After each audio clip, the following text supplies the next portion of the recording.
Viewers. दर्शकों नमस्कार, मैं हूं आपके साथ मीनल और अब ब्रेक के बाद आपका एक बार फिर स्वागत है शाम की खबरों में। और अब आगे बढ़ते हैं और डालते हैं नजर आज की मुख्य हेडलाइंस पर। जरीपटका क्षेत्र में नागपुर पुलिस का जन जागृति अभियान, अपराध व साइबर क्राइम के प्रति किया जागरूक। नागपुर में वाहन चोरी का पर्दाफाश, 10 चोरी की बाइकें बरामद, 8 मामलों का खुलासा। हाई प्रोफाइल सेक्स रैकेट का पर्दाफाश, रिसोर्ट पर छापा, नेता समेत 10 गिरफ्तार, 8 युवतियां मुक्त। और अब खबरें विस्तार के साथ। और अब अगली खबर।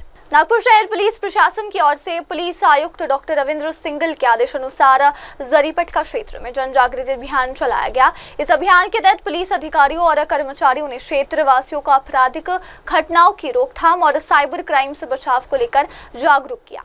पुलिस टीम ने नागरिकों से संवाद स्थापित कर उन्हें बताया कि किस प्रकार छोटे छोटे एहतियाती कदम उठाकर साइबर ठगी और अन्य अपराधों से बचा जा सकता है। विशेषकर वरिष्ठ नागरिकों और महिलाओं और युवाओं को ऑनलाइन फ्रॉड, ओटीपी शेयरिंग, नकली लिंक और फर्जी कॉल से सावधान रहने की सलाह दी गई। साथ ही पुलिस ने ये भी बताया कि किसी भी आपराधिक गतिविधि या संदिग्ध व्यक्ति की जानकारी तुरंत पुलिस को दी जानी चाहिए ताकि समय रहते कार्रवाई की जा सके।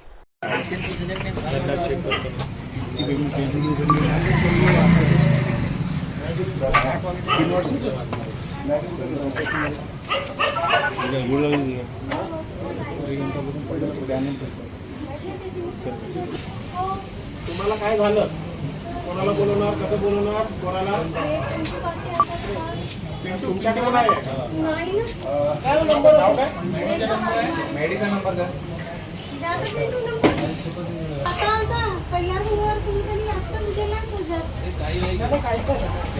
आम्ही आलो होतो, ठीक आहे ना, हे बघायला व्यवस्थित आहे ना, फक्त कुठं गेला कुठं करायला हे बघायला कुणाला समजते ना, पुन्हा काहीतरी ठिकाणा करायला गेला. तुमचा कोण लागतो तो तुम्ही काळजी घेता म्हणून आम्ही काळजी घेतो. तुमच्या हातात नाही ना, तो आमच्या हातात घेतो आम्ही. चालेल.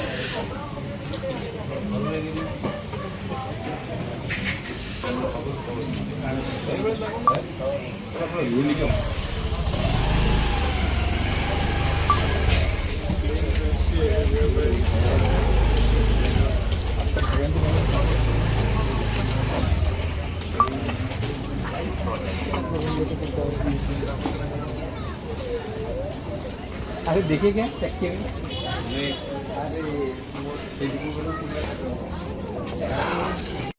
कुछ कर तो नहीं है, ये मेरे आंख पे तो नहीं आएगा. बच्चे मारने लग गए, ये आखिरी पीढ़ी है. अब ये दौर कौन सा चलेगा मालूम है क्या? बच्चों से डरने का.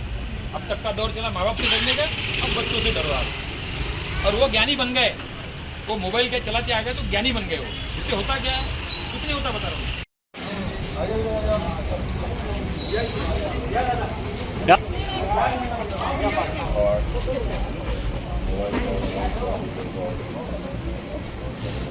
या बाहर ये जरा, या बाहर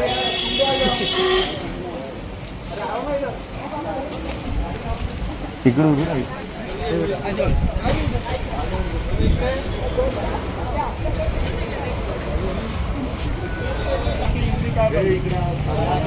या ना रोडच्या आत मराठी चालतो ना सगळ्यांना माहिती आहे की आम्ही वेळोवेळी तुमच्या विभागात एरियामध्ये येऊन पेट्रोलिंगला भेटत असतो. आज देखील असंच आपण इथे पेट्रोलिंग करून इथे जे रेकॉर्डवरचे गुन्हेगार आहेत त्यांना चेक करणं, काय करतात. समस्या होतं की तुमच्या भागामध्ये छोटी छोटी पोरं मारामाऱ्या करायचे, लोकांना त्रास द्यायचे, त्याच्यावरती आपण कारवाई केली. भरपूर कमी झालेला आहे, थोडाफार प्रमाणात असू शकेल, पण जेवढा पूर्वी होता तेवढा आता नाही आहे.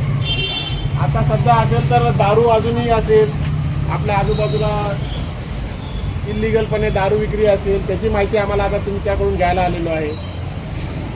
तसंच काही महत्त्वाच्या गोष्टी आहेत. 112 नंबर तुम्हाला सांगितलेला आहे, कुठली घटना घडत असेल तर 112वरती तुम्हाला कळवायचं आहे. सायबरबद्दल यापूर्वी पण सगळ्यात पहिला आहे तुमचा लोभ आणि लालच. सोशल मीडिया किंवा इतर कुठल्याही प्रकारे तुम्हाला लालच किंवा लोभ दिला तर त्याच्या बळी पडू नका, कारण ते तुम्हाला फसवण्यासाठीच आहे. दुसरा प्रकार आहे तुम्हाला घाबरवणं. तुमची लाईट जाईल, तुमच्या पार्सलमध्ये नार्कोटिक्स भेटलं आहे, तुमच्या अकाउंटमध्ये पैसे गेलेले आहेत, तुमचं आम्ही पोलीस ऑफिसर बोलतोय, तुमचं अकाउंट सीज केलं आहे, तुम्हाला डिजिटल तुम्हाला घाबरवून पैसे काढले जातात. आणि तिसरी गोष्ट आहे तुमचं अज्ञानाप्रमाणे. क्लिक करू नका, तरी आपण अजाणतेपणे ते करतो.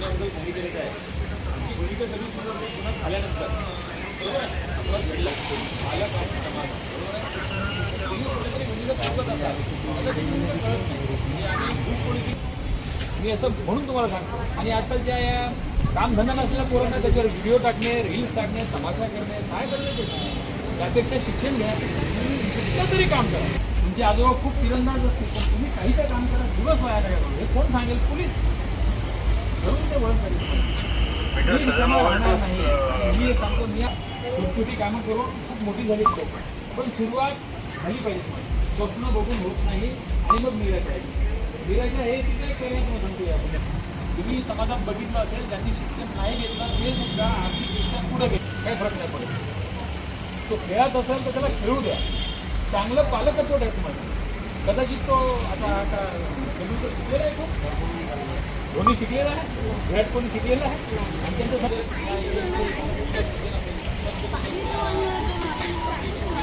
पण त्याला प्रेम आहे आपल्या घराविषयी आईवडिलाविषयी आमच्या इथे राहतो त्याला जगू देतील काही बाकीची मंडळी मग हे वातावरण कोणते पोलीस तहसीलदार एक उन्नतीचं म्हणजे आपण आर्थिक उन्नती करतो बौद्धिक करतो सामाजिक करतो तसं हे आता या उन्नतीकडे पण लक्ष द्या ही आपली जबाबदारी आहे सांगा तुमच्या घरीमध्ये शेजारी होतो ना तो शेजारच्या घरी जो वाईट माणूस तयार होतो तो भविष्यात तुमच्या मनात लागतो मी आता जे ग्राउंड पाहून आलो एकदम विचारला तो म्हणजे अत्यंत म्हणजे त्याला हाफ मर्डर झाला आणि त्याच्यात तो गेला आणि मर्डर झाला काय ते मित्रासोबत केला तो दारू म्हणजे कोणती गोष्ट समजा मजूरपैकी बाकी निवडणूक पोलीसवाले ते असले तर माणूस आणि बाई साधारणतः मागं पुढं घराबाहेर पडतात घरी साफसफाई कोण करतं माणूस मुलांची आणि तिकडून संध्याकाळी परत आल्यावर बाकी तयारी हीच तयारी कोण करतं ही जर अशा पद्धतीने हे माणसाला का नाही वाटत जोडे का नाही मारत तुम्हाला सांगतो जोडे मारायला पुढचं आले पाहिजे का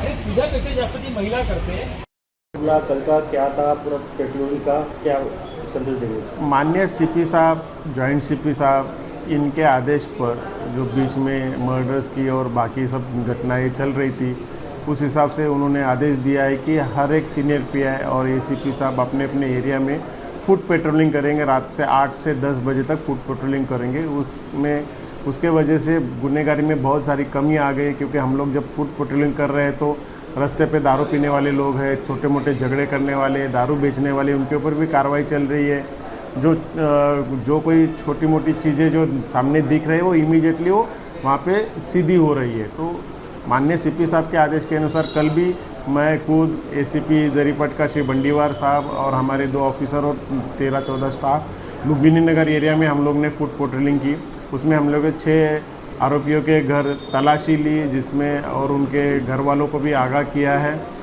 फिर उसी एरिया के जो लोग हैं उनको लुम्बिनी बुधवार के पास हम लोग ने बुला के उनकी कॉर्नर मीटिंग ली जिसमें मेरी तरफ से साइबर फ्रॉड 112 इलीगल जो दारू वगैरह के बारे में मैंने लोगों को मार्गदर्शन किया एसीपी साहब ने भी उसके बाद सबको मार्गदर्शन करते हुए कहा कि हर चीज़ जो जनता है वो हमारे सिविल ड्रेस में पुलिस है उन्होंने भी अपने आजू बाजू के एरिया में देखना चाहिए क्या हो रहा है क्या नहीं उसकी जानकारी पुलिस को देनी चाहिए और उसके साथ साथ अपने बच्चे क्या कर रहे हैं क्योंकि आजकल हम लोग बहुत सारा ट्रेंड देख रहे हैं कि माइनर बच्चे भी गुनहगारी में बहुत ज़्यादा आ रहे हैं मोबाइल के वजह से उनमें बहुत सारी अलग चीज़ें देखने डेवलप हो रही है जो उन्होंने कहा कि अपने घर में पहले अपने बच्चों के ऊपर कंट्रोल करो जो दारू पी के आते बच्चे अपने उनको ऊपर कंट्रोल करो और वो क्या कर रहे हैं उसके ऊपर कंट्रोल करेंगे तो समाज अपने आप सुधर जाएगा यही बात एसीपी साहब ने समझाई सबको और उन्होंने भी मान लिया है सब लोगों ने कि हम लोग अपने घर से क्राइम कम करना या इलीगल जो काम चलते हैं वो कम करने की उन्होंने आश्वासन दिया है सर जगह पे में टप्पे टप्पे में होने वाले का जैसे बस्ती में टप्पे टप्पे में जाने वाले का ये जो चीज़ें हैं ये हमारे पूरी पिछले 15 दिन से ये चालू है कि सीनियर पीआई और हम लोग हर एरिया में जाके फुट पेट्रोलिंग कर रहे हैं कल लुम्बिनी नगर में थे परसों हम लोग रिपब्लिकन नगर में हम लोग पेट्रोलिंग की कल आज हम लोग इंदौरा में करेंगे बाराखोली है नारागांव है समता नगर है सुगत नगर है बहुत सारे इलाके हैं जहाँ पे हम लोग अभी फुट पेट्रोलिंग रेगुलर करेंगे ये पेट्रोलिंग करके एक बदल आ सकता सर, ऐसा बदल आ रहा है और अब दिख भी रहा है। जिस तरह से जिस रेट से मर्डर्स और झगड़े की वारदातें घट रही थी नागपुर शहर में, हमारे फुट पेट्रोलिंग की वजह से जो रोड पे या ओपन ग्राउंड में या ऐसी जगह पे लोग दारू पी के झगड़ा करते थे, वो वहाँ पे हम लोग हमारे फुट पेट्रोलिंग की वजह से वहाँ पे लोग बैठ नहीं रहे, उनके ऊपर हम लोग कार्रवाई कर रहे। तो ये जो इलीगल तरीके से काम चल रहे थे वो बहुत सारे कम हो गए और उसका फुट पेट्रोलिंग का बहुत अच्छा असर यहाँ पे दिख रहा है। लोग कॉल, झगड़ा होता है, इलीगल दारू होती है, इसके लिए कॉल करना, इसलिए क्या एक संदेश देने लगे? सबको बताया गया है कि 112 ये नंबर आपके लिए स्पेशली डिज़ाइन किया गया नंबर है, जिसके ऊपर आपको किसी की जानकारी आप दे रहे तो आपका नाम गुप्त रखा जाता है। तो आप किसी भी चीज़ की जानकारी हो, झगड़े की हो, आपके आजू बाजू में कोई दारू, सट्टा, जुगार या और किसी भी नारकोटिक्स की जानकारी आप ज़रूर दीजिए। आपका नाम गुप्त रखा जाएगा और पुलिस की कार्रवाई भी होती है इसमें। अभी आपने देखा होगा कि जरीपटका में अभी मैंने लास्ट 10 दिन में 2 बड़ी कार्रवाई एमडी की है, जिसके वजह से जो एमडी बेचने वाले या नारकोटिक्स में धंधा करने वाले लोग भी यहाँ से भाग चुके हैं और उसके वजह से समाज में भी बहुत अच्छी खुशियों की लहर चली है। और अब अगली खबर, नागपुर में वाहन चोरी का पर्दाफाश, 10 चोरी की बाइकें बरामद, 8 मामलों का खुलासा। शहर में बढ़ती वाहन चोरी की घटनाओं पर लगाम लगाते हुए नागपुर शहर गुने शाखा के वाहन चोरी विरोधी पथक ने का बड़ी कार्रवाई को अंजाम दिया है। पुलिस ने 10 चोरी की गई दोपहिया गाड़ियों को बरामद कर 8 अलग अलग वाहन चोरी के मामलों का खुलासा किया। ये कार्रवाई पुलिस आयुक्त डॉक्टर रविंद्र सिंगल के मार्गदर्शन में की गई। यशोधरा नगर थाना क्षेत्र के अजमेरी लॉन के सामने पार्क की गई एक दोपहिया वाहन, जिसकी कीमत लगभग 50,000 थी, अज्ञात चोर द्वारा चोरी कर ली गई थी। इस संबंध में यशोधरा नगर थाने में शिकायत दर्ज कराई गई थी। गुप्त जानकारी के आधार पर पुलिस ने आरोपी मोहम्मद अतीक मोहम्मद खालिक निवासी मोमिनपुरा कब्रिस्तान गेट नागपुर को हिरासत में ले लिया है। पूछताछ में आरोपी ने नागपुर शहर से कुल 7 गाड़ियां चुराने की बात कबूल की। उन्हें शाखा की वाहन चोरी विरोधी पथक की इस कार्रवाई से नागपुर शहर में वाहन चोरी करने वाले गिरोह का पर्दाफाश हुआ। पुलिस की इस सफलता से नागरिकों में विश्वास बढ़ा है और आने वाले दिनों में और भी मामलों की खुलासे संभावना की जा रही है।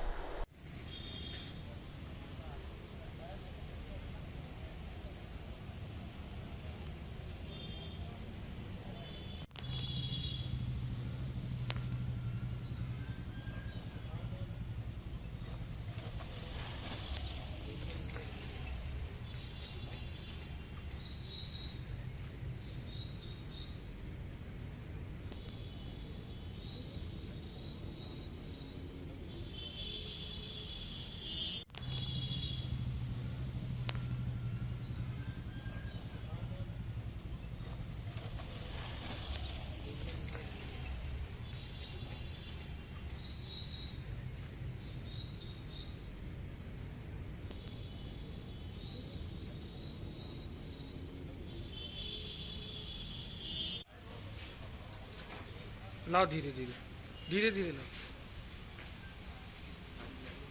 हाँ, और एक जान दो अंदर।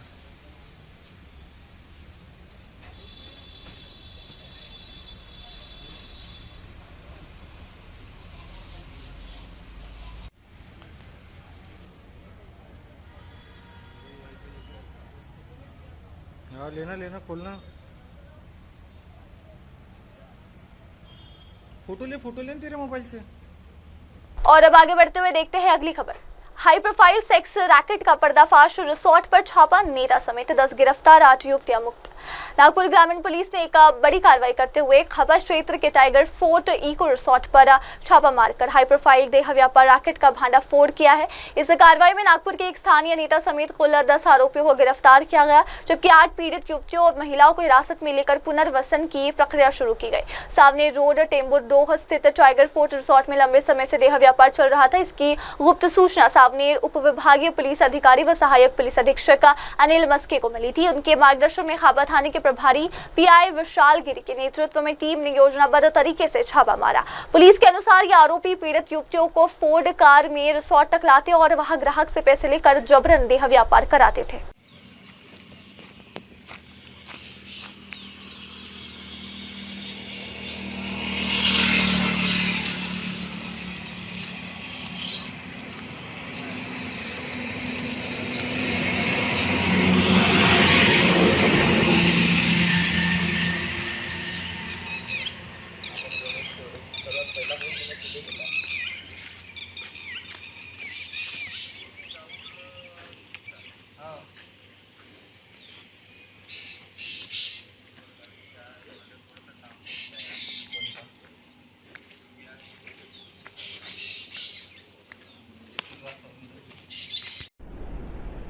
परसों शाम को एएसपी सावनेर इनको गोपनीय माहिती मिली कि खापा पुलिस स्टेशन के अंतर्गत टेम्बुर्डो शिवार, इसमें टाइगर फोर्ट इको रिसोर्ट है, वहाँ पे इलीगल देह व्यापार चल रहा है।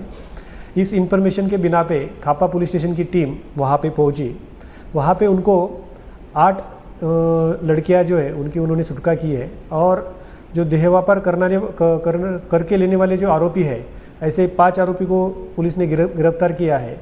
और वहाँ पे मौजूद जो 5 गिराइक थे, कस्टमर करके आए थे, उनको भी पुलिस ने हिरासत में लिया है।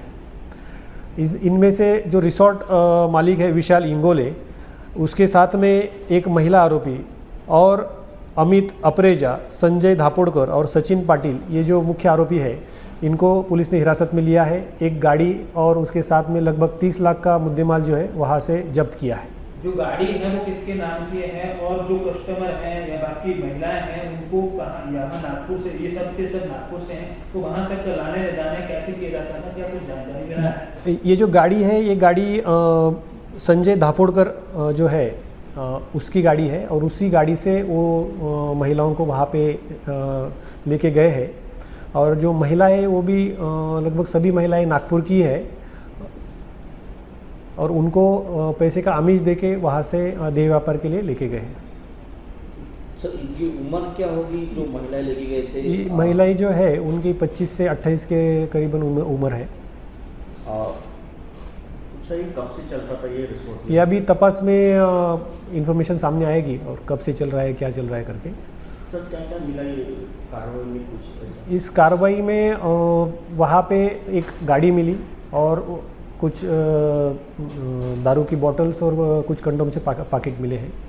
और उसके अलावा कुछ अमली पदार्थ का अगर कुछ सेवन? नहीं, वैसा कुछ नहीं है, अमली पदार्थ वगैरह कुछ नहीं मिला। विशाल इंगोले जो मालक है लॉन का, इसका रिसोर्ट कॉटेज का, तो उस पे पहले भी वहाँ पर कुछ हुआ है, ऐसी कुछ जानकारी मिली है? नहीं, वो अभी तपास में सामने आ जाएगा। सर, ऐसे ही रिसोर्ट रहते हैं, क्या आह्वान करेंगे लोगों को, ऐसे ही रिसोर्ट ग्रामीण जो ऐसे जो भी ऐसे रिसोर्ट ग्रामीण इलाके में है, वहाँ पे अगर किसी को ऐसी इन्फॉर्मेशन मिलती है तो तुरंत पुलिस को दे दी जाए, और पुलिस भी सतर्कता से ये कार्रवाई कर रही है। टोटल कितने आरोपी मिले उसमें? इसमें टोटल 10 आरोपी मिले हैं। ये सभी नागपुर के ही? हाँ, सभी लगभग सभी नागपुर के ही हैं। इसके पहले उनके ऊपर कुछ ऐसा पार्टी करने का आरोप या फिर कुछ अलग से गुना वगैरह दाखिल? वो अभी तपास में सामने आ जाएगा। और अब अगली खबर। मामूली खर्रे ने ले ली युवक की जान, अजनी थाना क्षेत्र में दर्दनाक घटना। नागपुर शहर से एक दिल दहला देने वाली घटना सामने आई है, जहां मामूली में खर्रे को लेकर हुए झगड़े ने एक युवक की जान ले ली। यह घटना अजनी थाना क्षेत्र के विश्वकर्मा नगर गली नंबर 10 में घटित हुई। प्राप्त जानकारी के अनुसार आर्यन वहीले नामक युवक अपने 2 दोस्तों के साथ बैठा था। इसी दौरान तीनों के बीच खर्रा को लेकर कहासुनी शुरू हो गई। विवाद इतना बढ़ गया कि हाथापाई की नौबत आ गई। इस झगड़े के दौरान आर्यन को सिर में गंभीर चोट लगी। परिजनों और स्थानीय लोगों ने उसे तुरंत नजदीकी मेडिकल अस्पताल ले जाया गया, लेकिन डॉक्टरों ने जांच के बाद उसे मृत घोषित कर दिया। खर्रे जैसी लत ने एक और युवक की जान ले ली और एक परिवार को गम में डुबो दिया। नागपुर पुलिस द्वारा की गई त्वरित कार्रवाई से क्षेत्र में चर्चा का विषय बना हुआ है।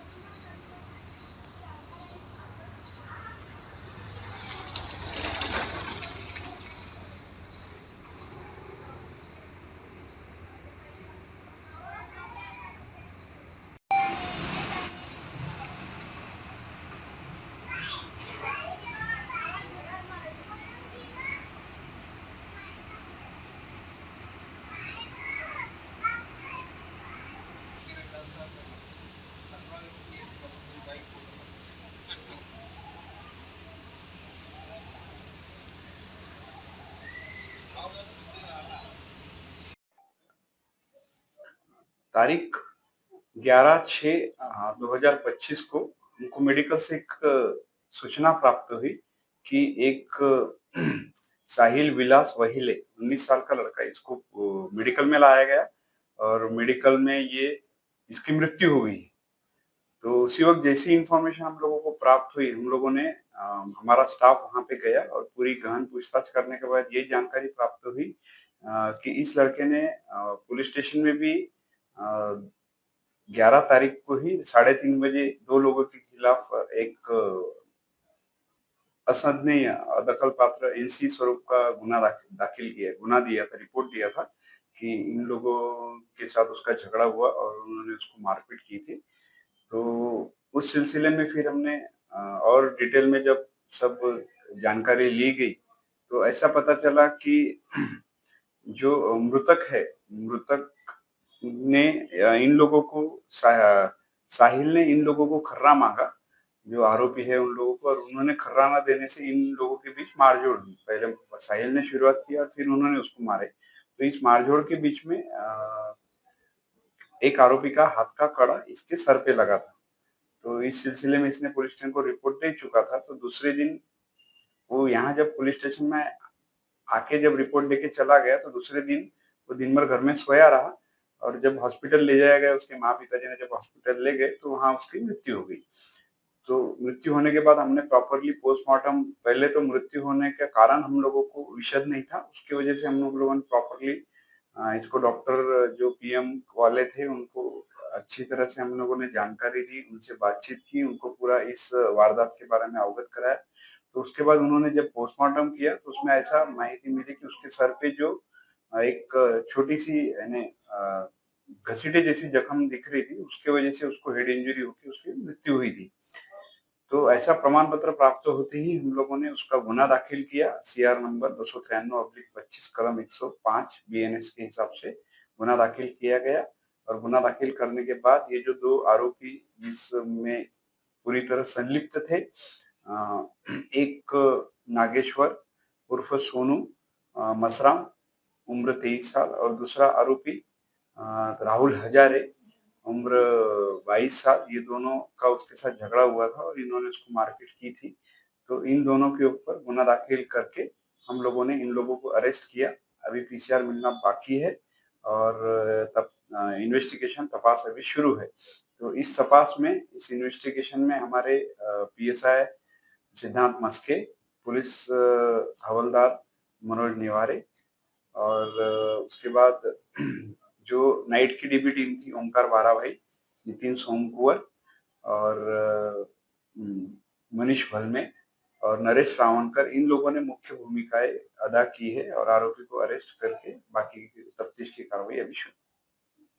और अब आगे बढ़ते हुए देखते हैं अगली खबर। गढ़चिरौली में कांग्रेस की शेतकरी न्याय पदयात्रा का आयोजन। प्रदेश अध्यक्ष हर्षवर्धन सपकार के नेतृत्व में किसानों की आवाज बुलंद। महाराष्ट्र में किसानों की समस्याओं और उनके अधिकारों को लेकर कांग्रेस पार्टी द्वारा शेतकरी न्याय पदयात्रा का आयोजन किया गया। इस पदयात्रा का उद्देश्य कर्ज माफी, उचित फसल दाम, सिंचाई सुविधा और किसानों के लिए ठोस नीतियां लागू करने की मांग को लेकर सरकार पर दबाव बनाना था। हजारों की संख्या में किसान, कार्यकर्ता और स्थानीय नागरिक इस पदयात्रा में शामिल हुए। इस दौरान हर्षवर्धन सपकार ने कहा, सरकार किसानों से केवल वादे करती है लेकिन जमीनी हकीकत बिल्कुल अलग है। जब तक किसानों को न्याय नहीं मिलेगा कांग्रेस का आंदोलन चलता रहेगा। इस पदयात्रा ने गढ़चिरौली जिले के ग्रामीण क्षेत्रों में किसान आंदोलन को नई ऊर्जा दी है। कांग्रेस ने स्पष्ट किया है कि ये केवल शुरुआत है और जब तक किसानों को न्याय नहीं मिलेगा तब तक संघर्ष जारी रहेगा। मिळालाच पाहिजे, तो आमचा अधिकार आहे आणि म्हणून तो मिळाला पाहिजे यासाठी आपण प्रयत्न करावा।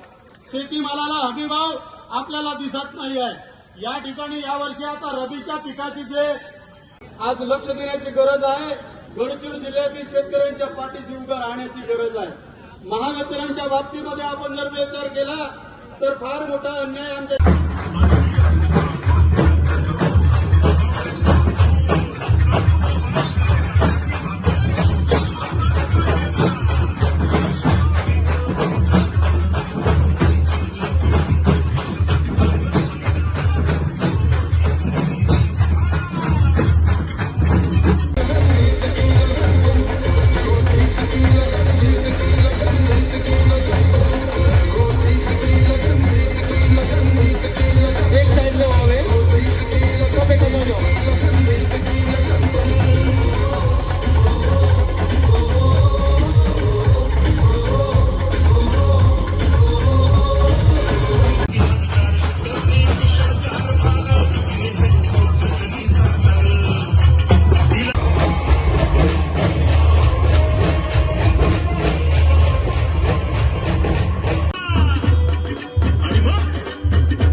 असं आहे की मी अलीकडेच आत्ता बोलताना म्हणालो, एक सर्व्हेमध्ये स्पष्ट होतं की भारतीय जनता पक्ष एक नंबरचा मुंबईमध्ये आत्ताच्या सर्व्हेमध्ये जरी असला तरी त्याच्या पाठीमागे उद्धव ठाकरेंचा पक्ष आहे.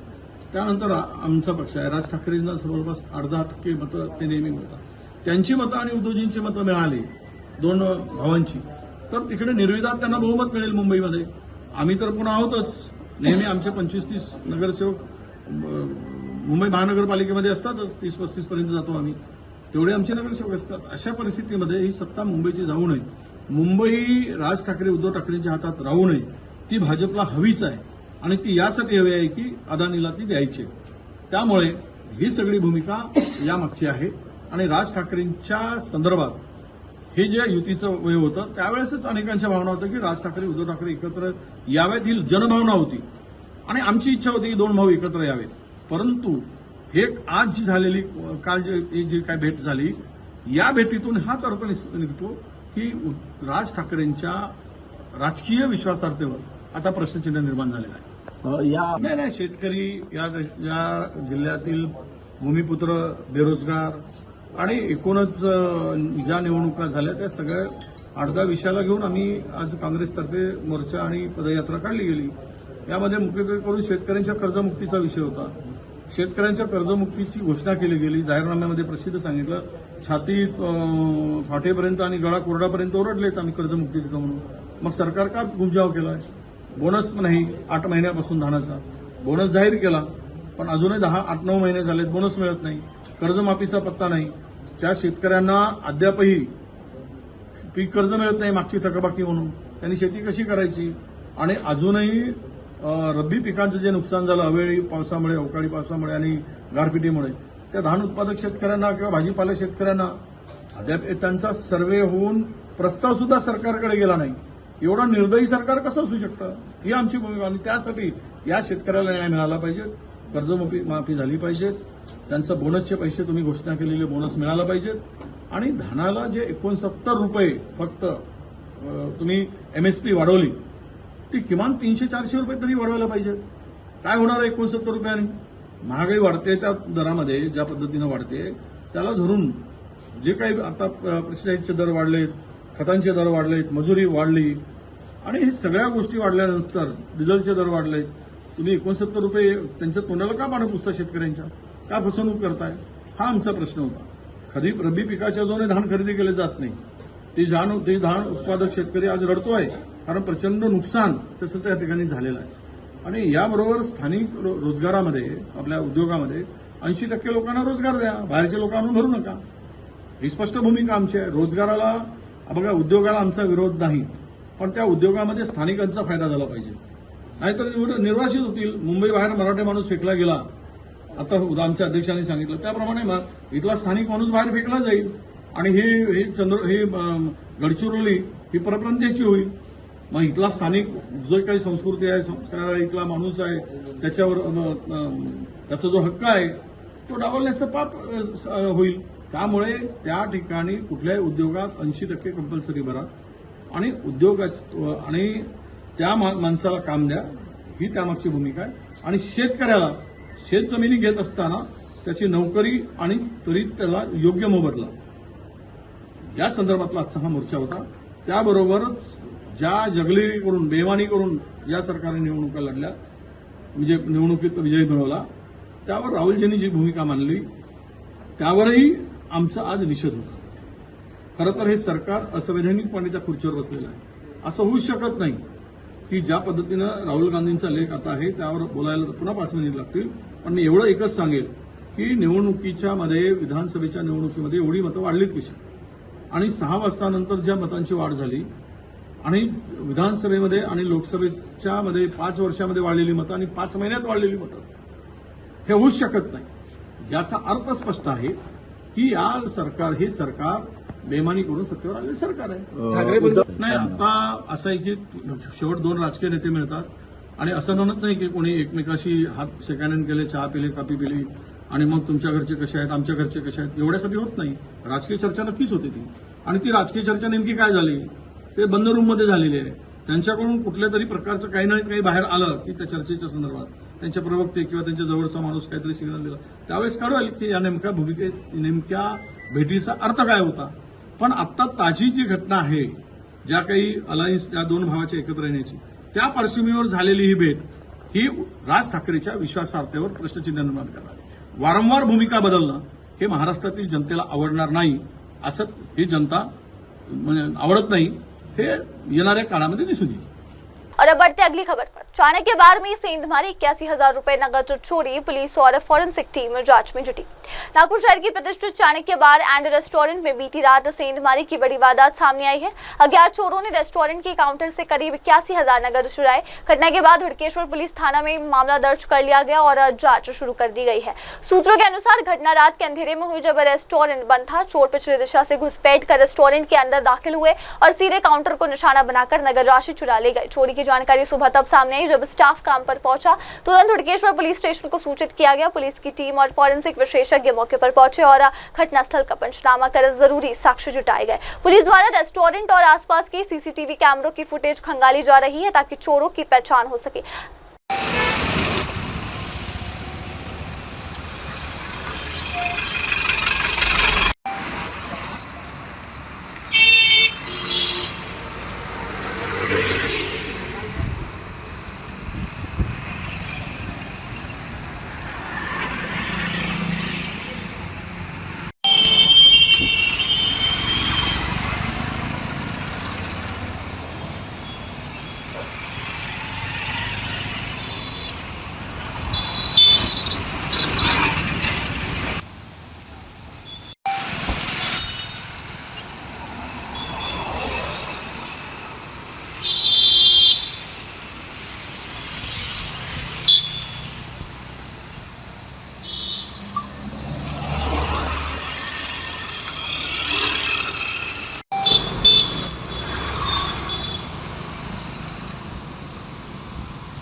हमारी ऐसी मांग है कि पुलिस जल्द से जल्द उन आरोपियों को गिरफ्तार करे और हमारा मुद्देमाल हमें सौंप दे तो उनका बहुत अत्यंत आभारी रहेगी।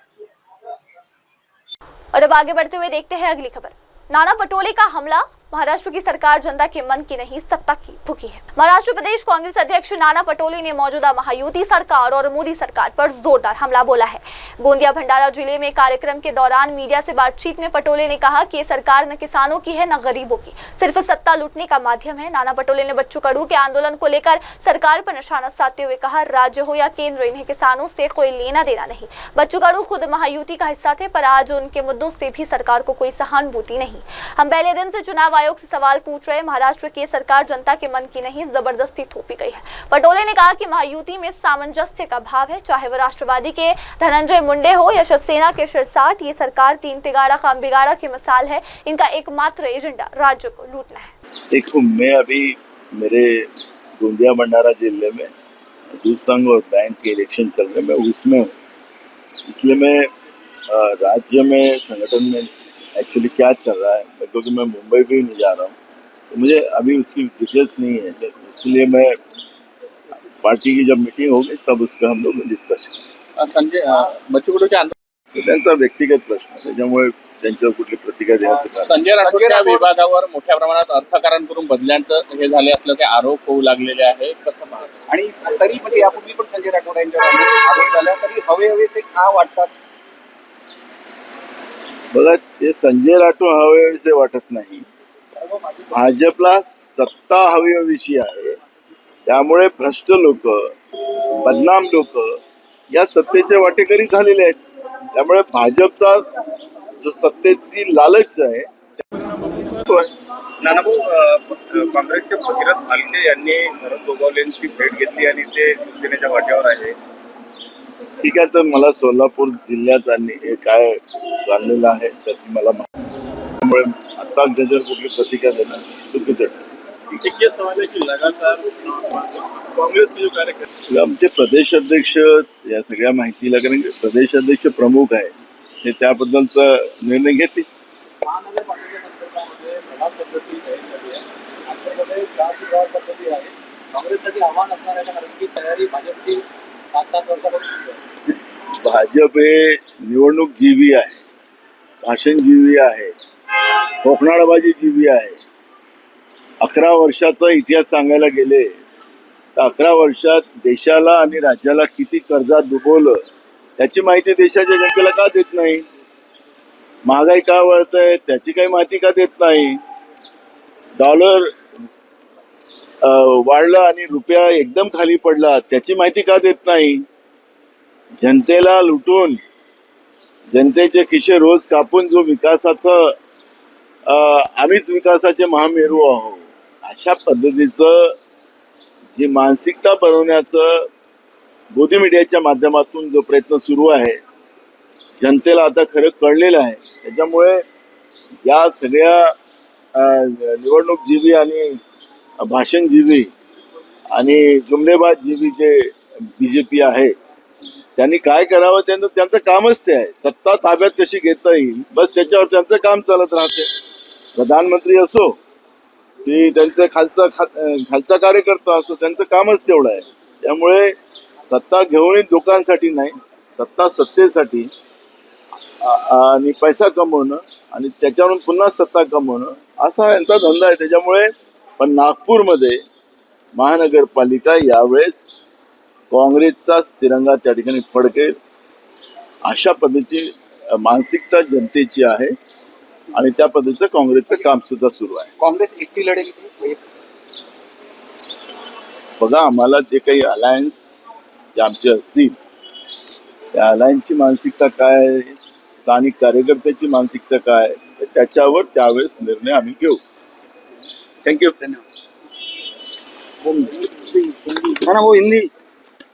हिंदी बोला ना भी. बघा, राज्यातली सरकार असेल या केंद्रातली सरकार असेल याला ना शेतकऱ्याचं घेणं देणं आहे ना तरुणांचं घेणं देणं आहे आणि राज्य विकून राज्यच बरबाद करायचं धोरण या सरकारचं आहे. त्यामुळे बच्चू कडू हा विषय त्यांच्यासाठी नाही आहे आणि बच्चू कडू तर त्यांचा अलायन्सच होता. बच्चू कडू अलायन्स असताना सुद्धा त्याच्यावर सरकार कुठल्या निर्णयावर जात नसेल तर महाराष्ट्रातली या सरकारची जी मानसिकता आहे ती त्याच्यातून स्पष्ट होते आहे. आणि मला असं वाटतं की या सरकारचं बद्दलचं परवा राहुलजी गांधींनी जो एक आर्टिकल लिहिलेला होता आणि त्या आर्टिकलच्या माध्यमातून एक मोठा विवाद बीजेपीने उभा केला होता. बीजेपीच्या मोठ्या नेत्यापासून तर अंधभक्तापर्यंत त्यांनी त्यांच्यावर ट्रोल केलं. आम्ही निवडणूक आयोगाला प्रश्न विचारले, आज नाही पहिल्या दिवशीपासून आम्ही प्रश्न विचारतो. महाराष्ट्रातलं सरकार हे जनतेच्या मनातलं नाही आणि मी तुम्हाला अजूनही सांगतो, वारंवार सांगेन की हे जे सरकार आहे ज्या दिवशी 5वी बहुमतानं निवडून आलं त्या दिवशी लोकांमध्ये कुठलाही उत्साह नव्हता, आनंद नव्हता. भाजपच्या त्यांच्याच अंधभक्ताला त्यांना सांगावं लागलं की उत्साह साजरा करा, पण लोकांनी तो उत्साही साजरा केला नाही. हा जनतेतल्या मनातलं सरकार नाही आणि म्हणून बच्चू कडू सारख्या अनेक लोकांच्या जीवाचं घेणे देणं नाही अशी परिस्थिती राज्याच्या सरकारची आहे. नानाभाऊ, शिवसेना म्हणजे शिंदे गटाच्या शिवसेनेच्या नेत्यांवरच सगळे आरोपांचे बॉम्ब होतात. अनेक आरोप होत आहे. शिरसाट असो किंवा संजय राठोड असो, शिवसेनेच्या नेत्यांवरच आणि मंत्र्यांवरच टार्गेट करण्यात येते. राष्ट्रवादीचे धनंजय मुंडे, छगन भुजबळ, शिरसाट, सेनेचे अशा अनेक नेत्यांची नावं घेता येईल. या सरकारमध्ये 3 तिघाडा काम बिघाडा आहे. या सरकारमध्ये कुठलंही एकमत नाही आणि राज्य आर्थिक कसं उभारता येतं, लुटता येतं यासाठी या तिन्ही पक्षाचे नेते कामाला लागलेले आहेत आणि त्याच्यामुळे एक शिंदे सेनेचा असेल किंवा अजित पवारांचे असतील किंवा भाजपला सेफ करण्याचा जो प्रयत्न केला जातो असं काही नाही. सगळे एकाच माळ्यातले मणी आहेत. नानाभाऊ, सुप्रिया सुळे यांनी आज और अब अगली खबर, वेतन वंचित शालेय कर्मचारियों ने दी आंदोलन की चेतावनी, सरकार से तत्काल वेतन बहाली की मांग। शालार्थ आईडी प्रकरण से फंसे और मार्च 2025 से वेतन से वंचित शालेय कर्मचारियों की आज एक विशेष बैठक आयोजित की गई। बैठक में वेतन न मिलने के कारण उत्पन्न आर्थिक संकट पर चर्चा की गई और कर्मचारियों ने भविष्य में आंदोलन करने का निर्णय लिया। इस बैठक के बाद प्रतिनिधिमंडल ने पूर्व शिक्षक विधायक नागो गानार साहिब से मुलाकात कर उन्हें इस गंभीर समस्या से अवगत कराया और वेतन पुनः शुरू करने के लिए निवेदन सौंपा। बैठक के दौरान श्री गानार साहिब ने स्पष्ट शब्दों में कहा कि वे शिक्षकों और शिक्षकेतर कर्मचारियों के हक के लिए हमेशा खड़े रहेंगे और वेतन बहाली के इस संघर्ष में पूरा साथ देंगे। उन्होंने ये भी कहा कि शासन को वेतन वंचित कर्मचारियों की समस्याओं का गंभीरता से विचार करना चाहिए और जल्द से जल्द समाधान करना चाहिए। बैठक में सभी शालेय कर्मचारियों ने एकजुट होकर आक्रोश व्यक्त किया। वेतन रोके जाने से परिवार चलाने में हो रही कठिनाइयों पर चर्चा करते हुए सभी ने मिलकर आंदोलन का रास्ता अपनाने का निर्णय लिया। यदि सरकार ने जल्दी कोई ठोस निर्णय नहीं लिया तो सभी शिक्षक और शिक्षकेतर कर्मचारी सड़कों पर उतरकर आंदोलन करेंगे। ऐसा निर्णय सभा में सर्वसम्मति से लिया गया है। चांगलं जोरानं उभे राहू शिक्षक संघटना पगार सुरू करा नाही सेवा संरक्षण पगार सुरू झाला आणि तसं तयार करून घेतलं ना आपण फक्त आपल्या मित्रांसोबत चर्चा करत राहतो आणि चर्चा करता करता काय होते वेळ आली तर आपण त्याची भूमिका कधीच स्पष्टीकरण करत नाही की याच्यावर काय होऊ शकते आणि कोणता निर्माण तयार केली नाही। आज जी वेळ आहे ते शासनाच्या भूमिकाच्या आधारावर आज जे काही घडत आहे तुमचा टोन बंद असल्यामुळे हे सर्व घडत आहे। आज 3 महिन्याच्या पगाराची गरज नाहीये असं सरकारला वाटते। तुम्हाला पगाराची गरज नाही असं कोणामुळे झालं हे तुमच्यामुळे झालं। त्यांनी जर म्हटलं बेटा आज आपको क्या पढ़ाया तो मेरे टीचर ने जो पढ़ाया मैं वही पढ़ूंगा। जर एक विद्यार्थी आपल्या आई वडिलांना असं उत्तर देते की माझ्या शिक्षकांनी मला जे शिकवलं ते मी विश्वास करतो तो एका शिक्षकावर विश्वास करतो। मग इथपर्यंत बाब जर एका शिक्षकाची आहे तर तुमचं योगदान किती असायला तुमच्या पगारासाठी तुमच्या पोटासाठी तुमच्या हितासाठी तुम्हाला स्वतः तयार करावं लागेल। आजपर्यंत मॅनेजमेंट शिक्षक संघटना वेगळी होती। आजपर्यंत मॅनेजमेंट तुमच्याकडे होऊ शकते तुमच्या मनात असं वाटत असं कुठलंही बाब नाही आहे। संस्था चालकही तुमच्या पाठीशी आहे। तुम्ही सुद्धा संस्था चालकच्या पाठीशी राहून तुम्ही ही जी लढाई आहे संघर्षाची जी लढाई आहे हे तुमच्या हाती आहे। संस्था चालक काय आहे? संस्था चालक फक्त नियुक्ती करून तुम्हाला तुमचं योगदान केल्यामुळे संस्था चालकही काही करू शकणार। ज्या शासनाने तुम्हाला डिग्री दिल्या ज्या शासनाने तुम्हाला अपॉइंटमेंट केलं ज्या शासनाच्या तिजोरीतून तुम्हाला पगार आला हे सुद्धा बोगस आहे का ही भूमिका तुम्हाला मांडावं लागेल। आज बाब अशी आहे की या लढण्यासाठी तुम्हाला तुमचा वेळ काढावा लागेल आणि सर्वांना एकत्र होऊन आपण कुठे नमस्कार, मी निकितेश प्रभाकरराव पाटील मागील काही वर्षापासून कार्यरत आहे सहाय्यक शिक्षक म्हणून। पण आता ह्या जो मागील 3 महिन्यापासून जास्त जो दबाव टाकला जात आहे शिक्षकावर तो अतिशय अन्यायकारक आहे। अन्यायकारक म्हणता येते काय, काही लोकांचे पेमेंट झालेले आहे आणि काही लोकांचे पेमेंट बंद करण्यात आले आहे आणि याच्यात बोगस म्हणून हा शब्द वापरण्यात आलेला आहे। बोगस हा शब्द म्हणजे कशासाठी वापरला जात आहे? आमच्याजवळ परिपूर्ण डिग्री आहे, तुम्ही आम्हाला शिकवता येते का नाही ते बघून घ्या आणि पूर्णपणे किती वर्षापासून कार्यरत आहे सर्व आमच्याजवळ डॉक्युमेंट आहे। फक्त शालार्थ आयडी आता आम्ही थोडी बनवतो आणि संचालक सर पण नाही बनवत। मग ह्या घोटाळा कसा आहे आम्हाला काय माहीत? तुम्ही सिद्ध नाही करू शकत आहे तर आम्हाला कसं दोषी करून आमच्या पेमेंट थांबवत आहे? याच्यावर आम्ही काय निर्णय घेऊ? आमचे काही शिक्षक लोकांनी हे अत्याचारावर पूर्ण काय करायचे काही समजत नाही। डोक्यावर मेंटली प्रेशर आलेलं आहे।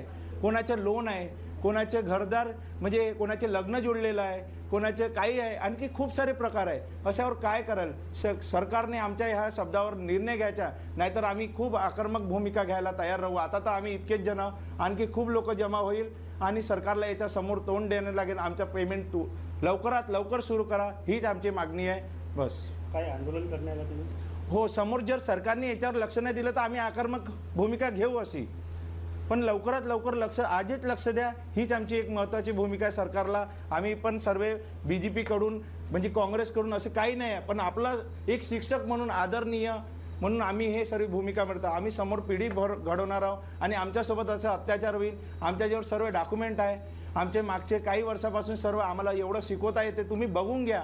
कशाला आम्हाला बोगस म्हणताय? याच्यावर आम्ही तुम्ही लक्ष द्या काटेकोरपणे आणि आमच्या तुरंत लवकरात लवकर पेमेंट चालू करा, हीच आमची मागणी आहे. आमच्या घराची परिस्थिती थोडं बिकट होत चालली आहे आणि माझीच नाही तर संपूर्ण टीचर स्टाफकडून मी बोलत आहे का असे खूप आहे. जर तुम्ही काढले तर यावर तुम्ही लवकरात लवकर लक्ष द्या, नाहीतर आक्रमक भूमिका घेण्यात आम्हाला भाग पडेल. सर, जो शिक्षक घोटाला है, असली टीचर और ये जो बोगस है, ये कैसा क्या मामला है? वही नहीं ढूंढ पा रहे हैं. जब तक पूरा प्रूफ नहीं मिलेगा आपको, तब तक आप कैसे बोगस बोलेंगे? मेरे को ये बोलना है.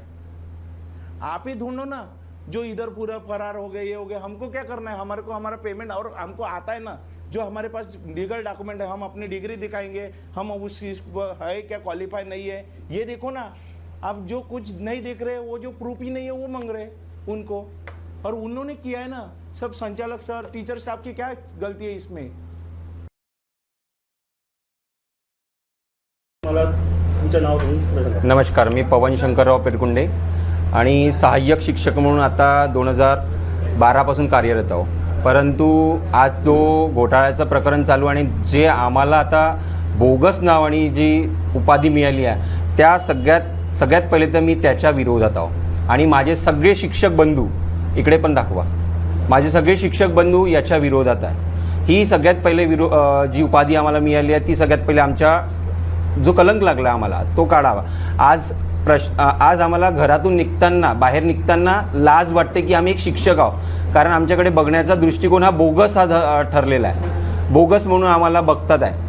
तर हा सगळ्यात पहिले जो शिक्षकांबद्दल जो कलंक लावला आहे, सगळ्या न्यूज चॅनलला माझी विनंती आहे की त्यांनी हा बोगस शब्द आमच्या डोक्यावरून, आमच्या करिअरवरून काढावा. नंतर प्रश्न आमचा पगाराचा. अजूनपर्यंत आमचं कोणीही दोषी ठरलेले नाही. शिक्षक म्हणून जे दोषी आहेत ते गजाआड झालेलेच आहे. आणि दुसरं, आमच्यासोबत जे लागलेले शिक्षक आहे, माझ्यासोबत जेवढे लागलेले शिक्षक आहे, या सगळ्यांना एक न्याय मिळावा, पगार सुरू व्हावा. कारण आमची दैनंदिन दिनचर्या ही सगळी विस्कटलेली आहे. आमच्या मुलाबाळांचे प्रश्न आहे. इवन दवाखान्यात जाण्यासाठी आमच्याकडे आज पैसे नाही आहे. उन्हाळा आहे, महागाई आहे, बिल आहे, घराचं घर चालवणं आहे, ह्या सगळ्या गोष्टी सगळ्यांना भेडसावत आहे. यासाठी आमची एक मदत म्हणून मी तुम्हाला विनंती करतो की तुम्ही पगार सुरू करावे आमचे. जी शिक्षक जो घोटाला आहे, कसा मॅटर आहे, कोण असली शिक्षक आहे, कोण नकली हे शिक्षक आहे, याच्यामध्ये काय आहे याबद्दल खरं तर मलाही नाही माहीत. पण आमच्याकडे बोगस म्हणून जो बघत आहे, तर आमच्याकडे हे नाही आहे का, आमच्याकडे DEDची आहे, BEdची. आमच्यापैकी अनेक जण MEdसुद्धा झालेले आहे, MA MCOM MA झालेले लोक आहे. तर आम्ही बोगस कसे? त्यानंतर शालार्थ ID वरून जर बोगस करत आहे, तर आम्ही शालार्थ ID काढण्यासाठी एक शिक्षक जात नाही किंवा एक संचालक स्वतः जात नाही. ज्यांनी आम्हाला नियुक्ती दिली आहे ते स्वतः जात नाहीच. याच्यामागे प्रशासनात जे अधिकारी बसले आहे हे जबाबदार आहेत. प्रशासनात जे कार्यरत आहे, ज्यांच्याकडे यांचे लॉग इन ID असतात, हे त्याच्यासाठी कारणीभूत आहे.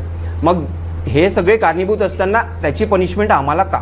आमचा पगार बंद का? चौकशी. आता तुम्ही कुठे देवेंद्र फडणवीस CMला भेटला का? काय डेप्युटेशन दिलं? नाही, अजूनपर्यंत मी स्वतः गेलो नाही. माझी संघटनेमार्फत विनंती आहे की लवकरच आम्ही भेटू, लवकरच आमचं निवेदन त्यांच्यापर्यंत पोहोचणार आहेत. आणि माझी आशा आहे की आपल्या नागपूरचे असल्यामुळे ते आमच्या, म्हणजे मी पण एक त्यांचा कार्यकर्ताच आहो आणि पुष्कळ जुन्या याच्यापासून मी त्यांना लहानपणापासून ओळखतो आहे. तर माझी अशी कळकळीची विनंती आहे देवेंद्र साहेबांना, फडणवीस साहेबांना, की त्यांनी लवकरात लवकर हा मार्ग मोकळा करावा. याच्यावर लवकरात लवकर काय ती एक काय म्हणता येईल त्याला,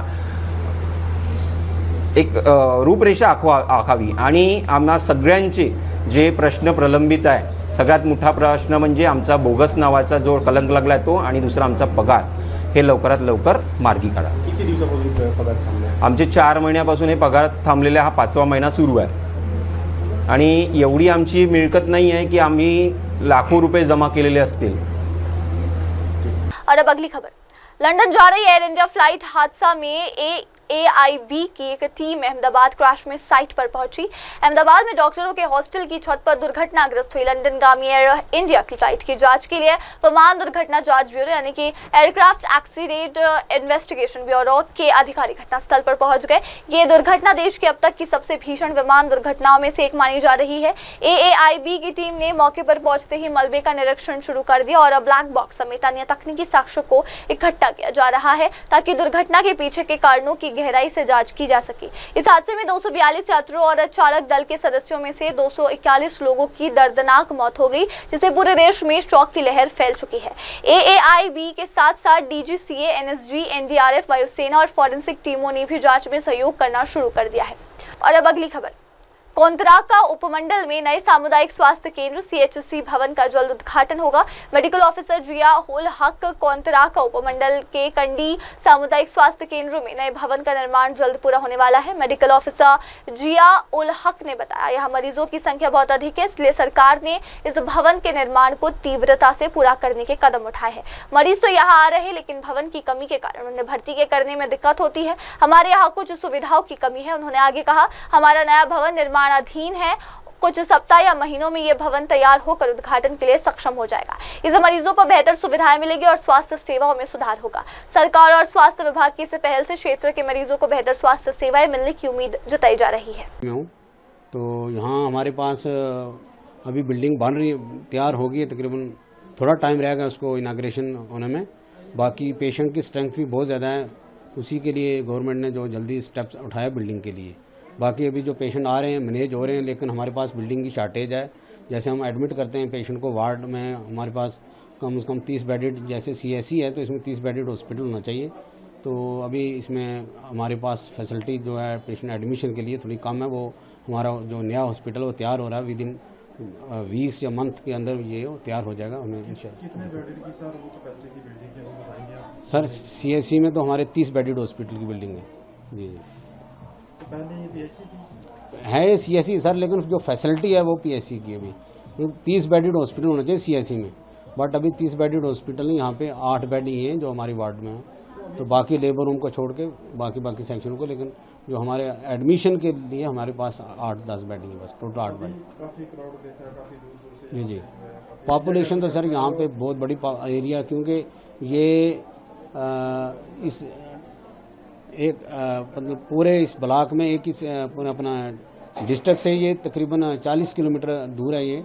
और ऐसा एरिया है कि ये पूरे माहौर से, रियासी, चसाना से और बुदल से, टूली, पूरा एरिया जो है यहाँ पे पेशेंट आते हैं। तो पॉपुलेशन तो बहुत ऐसा रश भी होता है। आप देख ही रहे हो कि आज छुट्टी भी है, फिर भी पेशेंट कितने रश होता है, एरिया बहुत। क्या लगता है आने वाले टाइम ये जो परेशानियां ये सब खत्म हो जाएगी यहाँ पे? सर जैसे ये बिल्डिंग बनेंगे इंशाल्लाह हमें उम्मीद है कि यहाँ सब सेक्शनों के मतलब स्पेशलाइजेशन सब आ जाएगी। मेडिसिन, गायनी, पीड्स जो हैं, आर्थो, एनेस्थीसिया वगैरह इंशाल्लाह एस्टेब्लिश जल्दी हो जाएगा।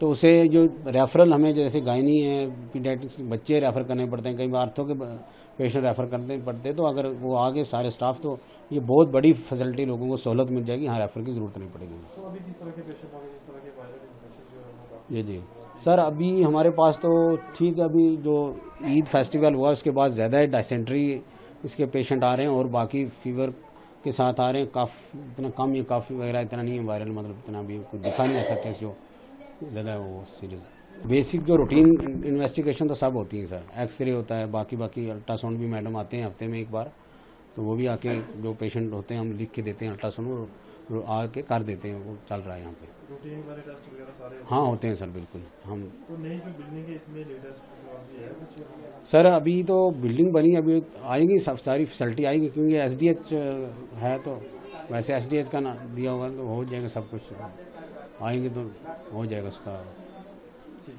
और अब इसी के साथ लेते एक छोटा सा ब्रेक के बाद लौटेंगे और देखेंगे दुनिया भर की तमाम खबरें। और तब तक के लिए आप जुड़े रहे मेरी सहयोगी शिबा के साथ और देखते रहिए MNS न्यूज़ TV। नमस्कार। हाय हेलो नमस्कार, मैं हूं पंकज विष्णु और आप देख रहे हैं MNS न्यूज़। आप देख रहे हैं MNS न्यूज़, सच जरूर।